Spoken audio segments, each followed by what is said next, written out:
Hey everyone, this is Jyoti here and welcome back to my channel. और आपको जैसा कि पता ही है कि जो इग्नू के एंट्रेंस होने हैं बीएड के, उसके फॉर्म आउट हो चुके हैं और वो फॉर्म आप भर सकते हैं। और इससे रिलेटेड मैंने वीडियो बना दी है, लिंक आप डिस्क्रिप्शन में जाके देख सकते हैं।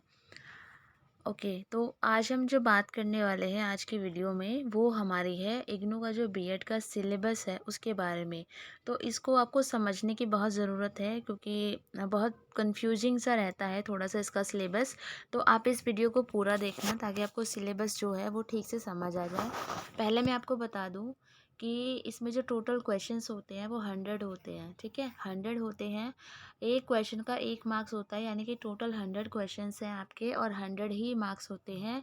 प्लस इसके अंदर कोई भी आपकी नेगेटिव मार्किंग नहीं होती है। ठीक है, तो नेगेटिव मार्किंग नहीं है और ये बहुत ही अच्छा प्लस पॉइंट है इसका। अब हम बात करते हैं सिलेबस की इसकी। तो देखो, पहला हमारा है, दो पार्ट होते हैं इसके, पार्ट ए और पार्ट बी। पार्ट ए में आपका जनरल इंग्लिश होता है और जनरल हिंदी होता है। अभी आपको मैं ये समझाऊंगी क्या है। ठीक है, जनरल हिंदी जनरल इंग्लिश होता है और लॉजिकल रीजनिंग, इसमें आपकी रीजनिंग और थोड़ी सी मैथ्स भी इंक्लूड होती है। एंड तीसरा होता है एजुकेशनल एंड जनरल अवेयरनेस। इसके अंदर आपकी जीके हो गई और थोड़ा सा करंट अफेयर हो गया और एजुकेशन से रिलेटेड कुछ चेंजेस वगैरह आए हैं अभी रिसेंट में, वो सारा इसके अंदर आ जाता है। देन उसके बाद हमारा आता है पूरा साइकोलॉजी वाला पोर्शन और उसके बाद हमारा है सब्जेक्ट अवेयरनेस। ठीक है, तो इसको हम बारी बारी से समझने की कोशिश करते हैं। तो पहला आपका जो पार्ट ए है उसके अंदर आपका जनरल इंग्लिश आता है और इसमें आपका कॉम्प्रिहेंशन आता है, एक अनुच्छेद आता है और उसमें से आपको पढ़ के आंसर्स निकालने होते हैं। तो ये आपका 10 नंबर का आएगा। अभी कुछ बच्चों को कन्फ्यूजन रहती है कि हिंदी भी आती है, तो इसके अंदर जो आपका इंग्लिश में पैसेज होता है वो हिंदी में भी होता है, वो सेम पैसेज होता है और जो क्वेश्चन नंबर होता है वो भी सेम होता है। जैसे इस साइड वाले पेज पे इंग्लिश में पैसेज होगा और सेम साइड पे पैसेज वो हिंदी में होगा। तो अगर आपको यहाँ पर अगर क्वेश्चन नंबर 1 है इंग्लिश में, तो यहाँ भी हिंदी वाले में क्वेश्चन नंबर 1 होगा।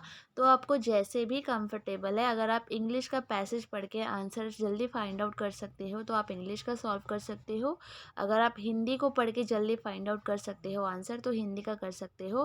क्वेश्चन सेम ही रहेंगे, लाइक क्वेश्चन नंबर 1 इंग्लिश में जो है वही क्वेश्चन नंबर 1 हिंदी में होगा। तो आप जब OMR शीट भरेंगे, ऑफलाइन पेपर होगा इसका, तो OMR शीट भरेंगे तो उसमें आप जैसे 1 पे, तो आप जो हिंदी के स्टूडेंट्स हैं उसके लिए बहुत सहूलियत है कि वो हिंदी में भी कर सकते हैं इसको। ठीक है, अगर वो सेम पैसेज होगा। तो होप ये चीज़ क्लियर हो गई। तो ये आपका 10 नंबर का आएगा। ठीक है, उसके बाद हम बात करते हैं लॉजिकल रीजनिंग की। तो इसके अंदर रीजनिंग है और ये 20 मार्क्स की है और इसमें थोड़ी सी मैथ्स भी इंक्लूड होती है। नंबर सिस्टम अच्छे से करके जाना है इसमें। अब हम बात करते हैं एजुकेशनल एंड जनरल अवेयरनेस। इसके अंदर आपकी जीके और जो आपकी पूरा जीएस वाला पोर्शन है और थोड़ा सा करंट अफेयर्स इंक्लूड होता है और न्यू एजुकेशन पॉलिसी थोड़ी सी अच्छे से करके जाना। ठीक है, तो ये हमारा हो गया 25 नंबर का। ठीक है, तो हमारे यहाँ तक कितने नंबर बन रहे हैं, एक मिनट यहाँ पे बात करते हैं। ये हमारा है teaching learning and the school, तो इसमें पूरा पेडागोजी वाला सेक्शन है। ठीक है, साइकोलॉजी वाला। तो ये 25 नंबर का हो गया। तो 25 और 25 50 50 एंड 20 कितना हो गया, 70 70 और ये हमारा 10 कितना हो गया, 80 हो गया। अब जो हमारा पार्ट 2 है, पार्ट 2 होता है हमारा सब्जेक्ट अवेयरनेस। सब्जेक्ट अवेयरनेस के अंदर आपका होता है 20 नंबर का और इसमें आपके 4 सब्जेक्ट होते हैं। एक होता है मैथ्स, एक होता है साइंस, एक होता है आपका SST और एक होता है आपका हिंदी। ठीक है, तो इन चारों में से जिसमें भी आप बीएड करना चाहते हैं वो आपको फिल करना होता है। चारों ही आएंगे, चारों में से एक आपको फिल करना है। क्वेश्चन नंबर अलग अलग हो सकता है।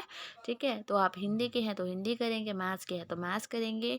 ठीक है, SST है तो आपका SST करेंगे और अगर आपने साइंस चुना है तो आप साइंस करेंगे। तो टोटल आपके ये हो गए 100 मार्क्स।